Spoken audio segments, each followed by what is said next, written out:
যাদের আপনার ইন্টারনাল সমস্যা আছে, রুমের সমস্যা আছে, সেক্সুয়াল সমস্যা আছে, প্রস্রাব পায়খানা হয় না, অনিয়মিত পিরিয়ড হয়, ইরেগুলার মাসিক হয়, এর জন্য এই বেলটা ব্যবহার করবে, এটা অনেক ভালো। আজকে আপনার রোগ যে অবহেলা করছেন, এই রোগের কারণে একটা সময় আপনাকে অনেক কষ্ট হবে, কিন্তু আপনার যদি বোঝাতে প্রতিটা প্রোডাক্ট জানেন, শুনে ব্যবহার করেন, কোন এক সময় যদি টাকা থাকে একটি প্রোডাক্ট আপনার বাসায় রাখেন, বাসায় নিলে আপনার পুরো পরিবার কি সুস্থ থাকা সম্ভব। কিন্তু আমার পক্ষে সম্ভব না, আমি সেন্টারে গিয়ে অন্তত একবার করে নিলেও একটা ভালো থাকা সম্ভব। তাই আপনাদেরকে অনুরোধ করবো, অন্য মাঝে ইনশাল্লাহ আমরা প্রতিদিন এসে সেবা দেব। কি পারবো কিনা বলো, কি পারবো কিনা বলো তো?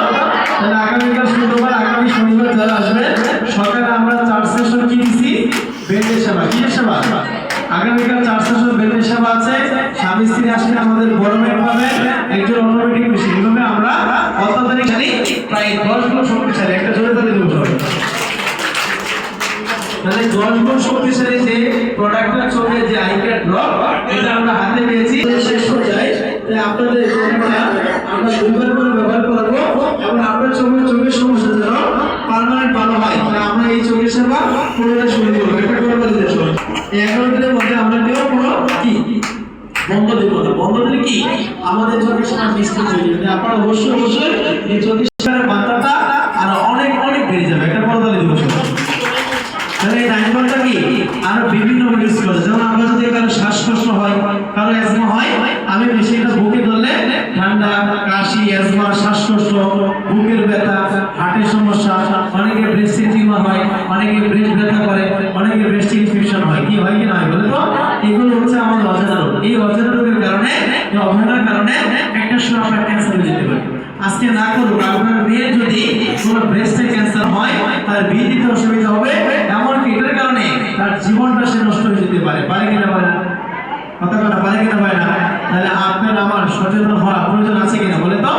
তাহলে আমি যদি মেশিনটাতে প্রতিদিন তাপ নেই, তাপ নিলে আমার ব্রেস্টে জমে থাকা কোনো ক্যান্সার জীবাণু সেল থাকলে এই তাপ দিলে সেটা নষ্ট হয়ে যাবে, আর সেখানে আমার ক্যান্সার হওয়ার সম্ভাবনা আমার কখনো থাকবে না। এই গরম তাপের থেরাপি গ্রহণ করার মাধ্যমে এটা করে বলে দিব। এরপরে বিষয়টা আমি ইউজ করতে পারি টয়লেট, যাদের ঠিক মতো বাথরুম ক্লিয়ার হয় না, গ্যাস্ট্রিক হয়, মাঝে মাঝে টয়লেটে গেলে প্রচুর দুর্গন্ধ হয়, প্রচুর ময়লা পেটে জমে আছে, যার কারণে নানা বিঘ্ন হচ্ছে। আপনি এই 9 ভোল্টটা দিয়ে পেটের চতুর্দিকে ব্যবহার করেন, এটা লিভারের ফ্যাট কমায়। এটা ব্যবহার করলে অনেকের কিডনিতে সিস্ট হয়, কিডনিতে পাথর হয়। কি হয় কি না হয় বলে তো? আমি প্রতিদিন যদি মেশিন দিয়ে মাসাজ করি, তাপ দেই, এই তাপ গ্রহণ করার ফলে আমার জমে থাকা চর্বি, ময়লা, কেমিক্যাল, স্টোন যা আছে সবগুলোকে পরিষ্কার করার জন্য এই তাপটা আপনার শরীরে কি খুব তাৎক্ষণিকভাবে কাজ করবে। এটা বলে দিও। তাহলে আপনি যদি ভাবে না জানেন, তাহলে কি ব্যবহার করতে পারবে?